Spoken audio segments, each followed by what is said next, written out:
This is Lilibeth Aguilar French of the Philippine Information Agency here in Iloilo, and together with me is the Director of the Philippine Information Agency in Western Visayas, Attorney Janet Mesa.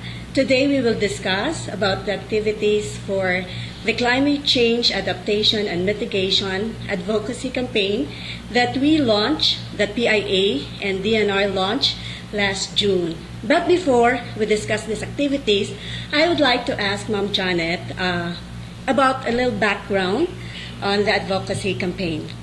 Okay. Thank you, Beth. The advocacy campaign of the DNR and the PIA was launched last June 25. This was in commemoration also of Arbor Day celebration. Now, we signed a memo with the DNR because we have seen the effects of climate change. As you can see, Typhoon Yolanda, atong mga halin na kitala sa atong sang Yolanda, daw hindi na kita gusto maliwat ato. But before we can deal with disasters, we have first to identify ano gid ang root cause ato. So the root cause was really climate change, no? Nagabago ang panahon. That is why the theme for this campaign is nagbabago ang panahon, panahon na para magbago. So we really have to know, we have to be aware, we have to know, and we have to act to prevent ang mga consequences of climate change. So that is why upod kami sa DNR because amo ginang ilang linya that is under them. Yes. And we are helping them advocate, we are helping them reach as many people as possible para mahibaluan ano giingi bala climate change because we are feeling the effects now. And so para nga aware kita, we have conducted this campaign. We have a series of activities na undertake na naton. May mga campus tour kita. We hope to have an essay writing contest. And right now, amo ni ang kinalaunch naton ang the search for best climate change project sang LGU. Okay. Ma'am, balikan ko lang. Is this a nationwide undertaking or concentrated lang diri sa aton sa Western Visayas? Inilang sa aton lang ni sa Region 6, but the contest is regional in scope. Okay. So it is worthy to note that there are activities intended for our youth, no?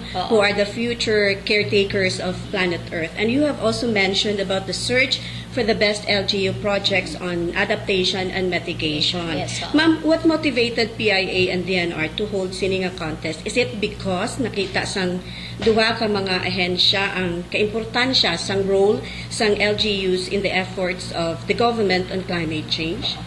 Makita naton nga ang response kit sa disasters ang response kit sa campaign for climate change will really rest on the LGUs because sila ang nagaplano halin sa dalom pasaka sa babaw and they are the first responders kung may mga disasters o kung may mga activities man nga with regard to climate change. So we thought kadamo sa mga proyekto which are worthwhile nga gin-undertake sa LGUs, and we believe that it is time to recognize these projects, and so that if other LGUs will see this, basi pa lang they will also be motivated to undertake ining mga climate change projects in their own municipalities. Ma'am, will the search cover all the project of LGUs along this effort or limited lang to a certain areas? Actually, tatlo lang ka categories. We hope to start small, no? Siguro as we proceed later, basi pa lang madugangan man ang categories.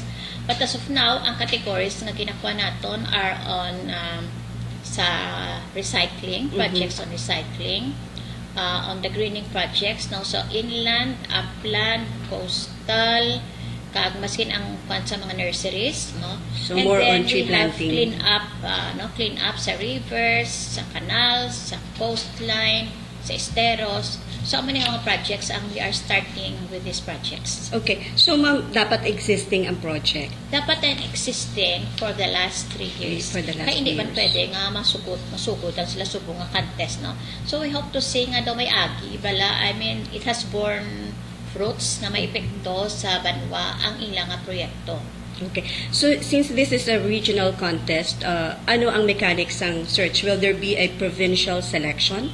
Ang maentra nga mga LGU sa kada probinsya, they have to submit isa lang ka entry nila to the PIA.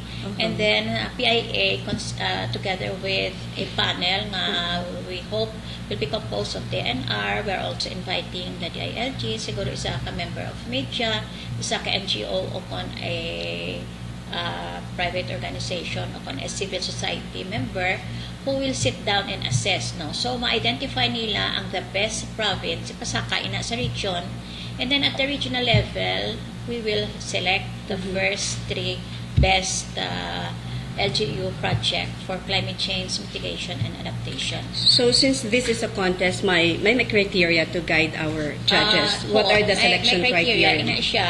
I think it will be relevance of project to climate change mitigation and adaptation, 25%. So may mga sub criteria in ADRA. And then we will have the impact of the project to the community, another 25%.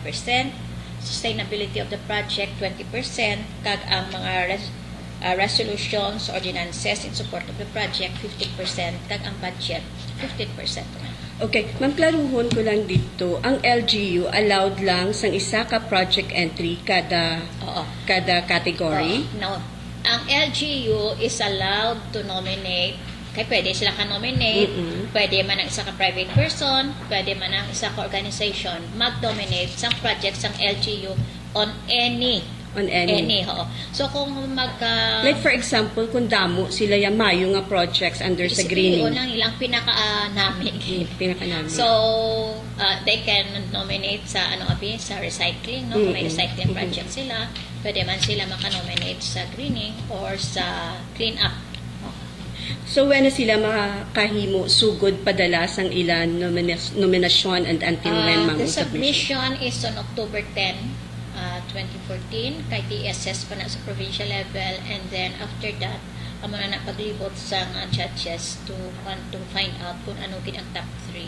So manaog gid ang judges, ma'am, to validate the project. Oo, sa top 3 na napilian nila.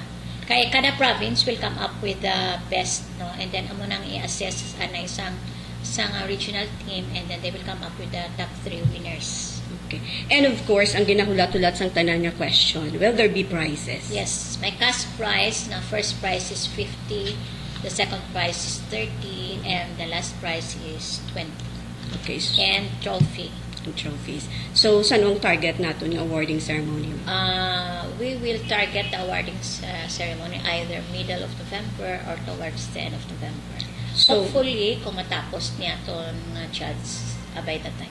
Okay. So for me, the prize is just an icing in the cake, no? To know that our LGUs have efforts initiated to respond, to support ang national action against climate change is something that we should commend and recognize. Ma'am, you may have something to add or your invitation again for our LGUs and those interested to nominate projects of LGUs for this contest. In fact, sulat na kami sa mga mayors, no? We have also written the provincial governors asking them sa ilang mga local chief executives kung gusto nila mag-interest ang project.